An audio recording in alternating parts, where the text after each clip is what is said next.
लागेर गयो खुट्टामा कति सानो सानोमा छ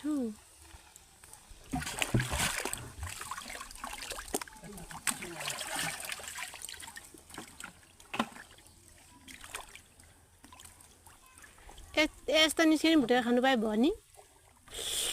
चढी चढी भुट्नुपर्छ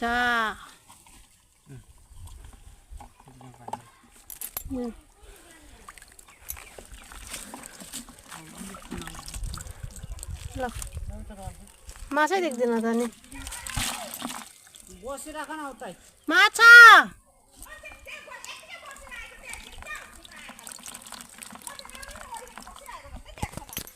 बोलायो त नि